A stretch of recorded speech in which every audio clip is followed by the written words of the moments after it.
Contrary to that highly publicized prediction, the world did not end over the weekend, which means a number of preachers who live like rock stars will get to continue living the good life. How good?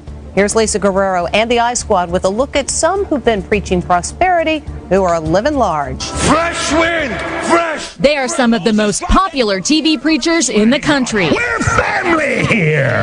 They urge the faithful followers to donate generously, and in return, the Lord will bring them prosperity. I'm not going to be going to heaven and be broke when I get there. And there's no denying some people have prospered handsomely. Wow! The pastors themselves. They live like rock stars with huge mansions, private jets, and fancy cars. Their lifestyles are so lavish, 6 of them have been investigated by the U.S. Senate, like Paula White, who lives in multi-million-dollar homes in New York City and Tampa, Florida. And Creflo Dollar. He gets around in style, flying in private jets to preach around the country. He owns this mansion in an exclusive Atlanta suburb. Mr. Dollar, how do you Not one of them would agree to an interview about their opulent lifestyle. How do you justify your $1 million mansions and your jets to all of your donors, sir? Oh, yeah. But when it comes to opulence, few religious leaders compare to Kenneth Copeland.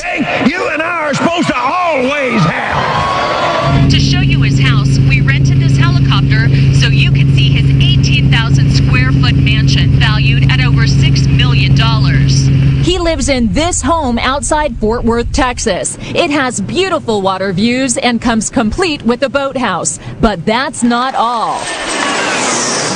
Copeland is an avid pilot, and here's his pride and joy, a $20 million Cessna Citation jet. It's the fastest private jet money can buy. He said he needed it to better serve the Lord, and proudly did a flyby for his followers after the church bought it.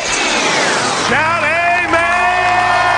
But it's not just one plane. We found a fleet of planes registered to the church. And you won't catch him waiting in line at the airport because he's got his own, the Kenneth Copeland Airport, located right next to his mansion. I think Copeland is unbelievably greedy.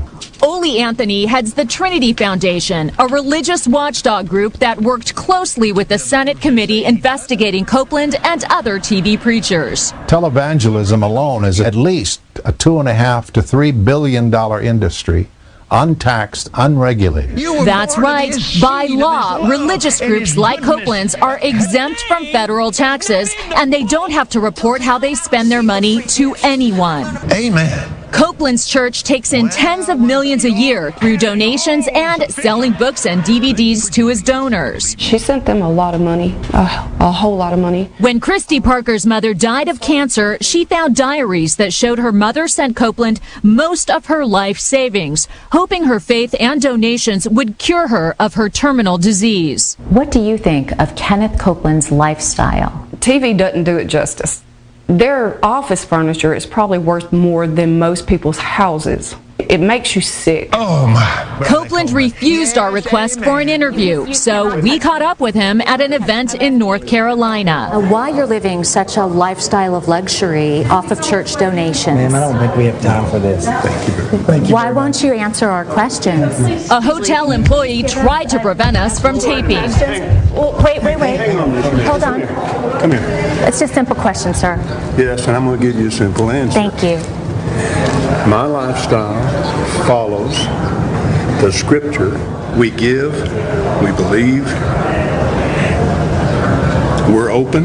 You have a fleet of private jets. Why is that necessary? You're a minister. How many private jets do you have? You're gonna have to go. That is none of your business. Right after that, he walked away. Although Copeland says he cooperated with the Senate investigation, the Senate committee disagreed, saying only 2 television preachers did, Joyce Myers and Benny Hinn. And the committee recommended that the IRS investigate further.